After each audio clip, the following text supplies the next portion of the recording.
அந்த கல்யாண மண்டபமே விழாக்கோலமாக காட்சியளித்தது. எந்த பக்கம் திரும்பினாலும் ஒரே கூட்டம் கொட்டி கிடக்க, கல்யாணத்துக்கு வந்திருக்கும் பெண்களோ தங்களின் கௌரவத்தை காட்ட விலை உயர்ந்த பட்டு புடவையும் அதற்கு பொருத்தமாக இருக்கும் பெரிய பெரிய அணிகலன்களையும் அணிந்திருந்தனர். மண்டபத்தின் வெளியில் இருந்து பார்த்தாலே கூறிவிடலாம், ஏதோ பணக்கார வீட்டு கல்யாணம் நடக்கிறது என்று. அந்த அளவுக்கு ஆடம்பரமாக ஆரம்பமானது அந்த திருமணம். மாப்பிள்ளை ராகவ் புது திருமண ஆடையை கூட அணியாமல், திருமணத்தில் விருப்பம் இல்லாமல் கோபத்தில் அமர்ந்திருந்தான். அதை கண்ட ராகவின் அம்மா ராஜேஸ்வரி கலக்கமாக தன் கணவரிடம், இவனுக்கு என்னதான் ஆச்சு? கல்யாணத்துக்கு இன்னும் கொஞ்ச நேரம்தான் இருக்கு, இப்படி பண்றானேன்னு வருத்தத்தில் கூறிக்கொண்டிருந்தார்.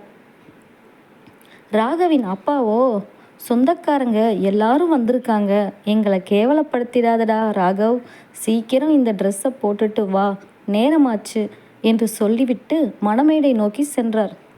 என்னடி புள்ள பெத்து வச்சிருக்க என்று ராஜேஸ்வரியை திட்டிக்கொண்டே அங்கிருந்து சென்றார். எனக்கு என்ன தெரியும்? கல்யாணம் வேண்டாம்னு சொன்னவனை நாம தான் வற்புறுத்தி கல்யாணம் பண்ணி வைக்கிறோம். இப்போ இப்படி பண்றான்னு என்ன மட்டும் திட்டுறீங்களே, இது சரியா என இருவரும் மணமேடைக்கு சண்டையிட்டு கொண்டே வந்து சேர்ந்தனர்.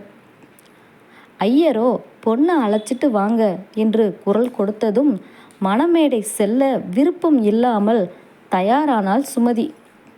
அவளை அழைத்து வர இரு பெண்கள் செல்ல மெல்ல நடை போட்டு வந்தாள் சுமதி. படிப்பறிவில்லாத பாவப்பட்ட பெண்தான் சுமதி. மணமேடையில் அதிகமான அலங்காரம் இல்லாமல் எளிமையாக வந்து அமர்ந்தாள். ஐயரோ மாப்பிள்ளையை வர சொல்ல நண்பர்களின் கட்டாயத்தால் ராகவ் நண்பர்களுடன் மணமேடை வந்தடைந்தான். எங்கே வராமல் போய்விடுவானோ என பயத்தில் நின்றிருந்தார்கள் ராஜேஸ்வரி அம்மாவும் அவர் கணவர் சிதம்பரமும். ஒரு வழியாக அவனை கண்டதும் நிம்மதி பெருமூச்சு விட்டு நின்றிருந்தார்கள். அவனை பார்த்த பின்தான் நெஞ்சில் பால் வார்த்தது போல் இருந்தது அவர்களுக்கு. சுமதியின் அருகில் சென்று அமர்ந்தவன் அவள் முகத்தை கூட திரும்பி பார்க்காமல் கோபத்தில் பல்லை கடித்து கொண்டு அமர்ந்திருந்தான். ஐயரோ மந்திரம் சொல்லி தாலி எடுத்து கொடுக்க சில நொடிகள் யோசித்தவன் வேண்டா வெறுப்பாய் தாலியை கழுத்தில் கட்டினான். பின் நடந்த அனைத்து சடங்குகளிலும் விருப்பம் இன்றி ஒதுங்கியே இருந்தான். படிப்பிலும் வசதியிலும் பல மடங்கு உயர்ந்து இருப்பவன் ராகவ். அப்பேற்பட்ட ஒருவனுக்கு படிப்பிலும் வசதியிலும் மிக மிக குறைந்த பெண்ணை திருமணம் செய்ததில் அவனுக்கு துளியும் விருப்பம் இல்லை. தன்னுடைய கனவெல்லாம் சிதைந்தது போல எண்ணினான்.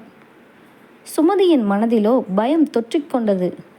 இப்படிப்பட்ட படித்த உயர்ந்த நிலையில் உள்ளவனுக்கு என்னை மனமுடித்து வைத்து விட்டார்களே, இது எப்படி சரியா வரும் என நினைத்து நினைத்து பயந்தாள். ஒரு முறை கூட அவன் தன் முகத்தை பார்க்க விரும்பவில்லை. அது மட்டுமல்லாமல் அனைத்து சடங்குகளிலும் விலகியே நின்றான். அவனுக்கு என்னை பிடிக்கவில்லை என்பது அவன் நடந்து கொண்ட விதத்திலேயே அவளுக்கு புரிந்து போனது. அது அவள் மனதை காயப்படுத்தியது. ராகவின் அம்மாவுக்கும் தங்கைக்கும் சுமதியை கண்டாலே பிடிக்காது. காரணம், சுமதி அவர்கள் வீட்டின் வேலைக்காரியாக இருந்தவள். வீட்டின் வேலைக்காரி தன் அண்ணனுக்கு மனைவியாவதை தன்னால் ஏற்றுக்கொள்ள முடியாமல் கொதித்து நின்றாள் விசித்ரா. ராகவ் அவள் கண் முன்னே சுமதி மேல் விருப்பம் இல்லாமல் நடந்து கொண்டது விசித்ராவுக்கு சந்தோஷமாக இருந்தது.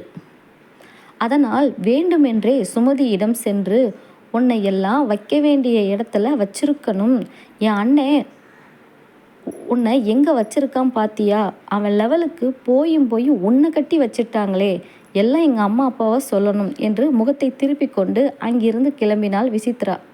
அவள் பேசியதை கேட்டதும் சுமதியின் கண்கள் தானாக கலங்கியபடி நின்றாள். அனைவரும் தங்கள் காரில் கிளம்பி செல்ல ராகவ் மட்டும் தனியாக காரை எடுத்துக்கொண்டு அவளை தனியே விட்டுட்டு அங்கிருந்து கிளம்பினான். ராகவின் அம்மா ராஜேஸ்வரி சுமதியை தங்களுடைய காரில் அழைத்துச் சென்றார். இருவருக்கும் ஆரத்தி எடுக்கும் முன்பே வீட்டின் உள்ளே வேகமாக நுழைந்தான் ராகவ். தன்னுடைய அறைக்குள் சென்று கதவை பூட்டி கொண்டான். ராஜேஸ்வரியின் மற்றொரு வேலைக்காரி சுமதிக்கு ஆரத்தி எடுத்து உள்ளே அழைத்துச் சென்றார்.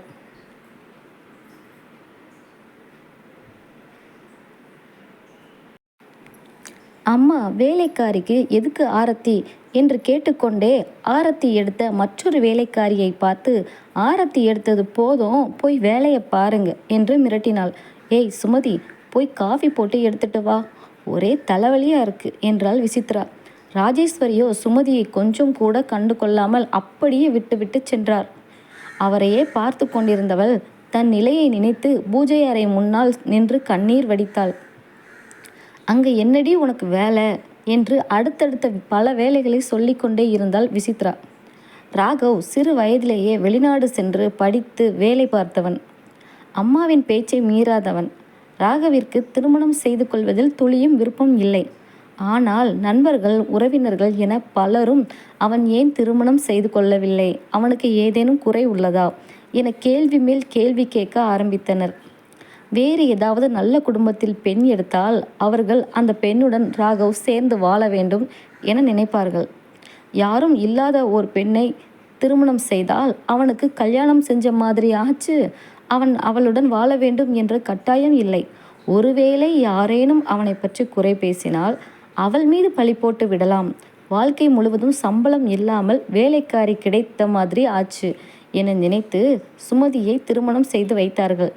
சுமதிக்கு இந்த திருமணத்தில் துளியும் விருப்பம் இல்லை. ஆனால் அவளுக்காக பேசவும் அங்கு யாரும் இல்லை. அதனால் ராகவின் அம்மா சொன்னதுமே சுமதியும் சரி என்பது போல் தலையாட்டினாள். வீட்டிற்குள் நுழைந்ததில் இருந்தே தனித்து விடப்பட்டவள் எங்கே செல்வது என்று தெரியாமல் தயங்கி நிற்க சமையலறைக்குள் சென்றாள். அங்கிருந்த அனைத்து வேலைகளையும் பார்த்துவிட்டு இரவு நேரம் ஆனதும் வழக்கம் போல் தனக்கென ஒதுக்கப்பட்ட அறையில் சென்று படுத்து கொண்டாள். அன்று நாள் முழுவதும் திருமணத்தில் பிஸியாக இருந்ததால் களைப்பில் படுத்தவுடனே உறங்கி போனாள். ராகவும் சுமதியை பற்றி யோசிக்காமல் தனக்கு திருமணம் ஆனதையே மறந்து தன்னுடைய அலுவலக வேலையில் மூழ்கியவன் அப்படியே உறங்கி போனான்.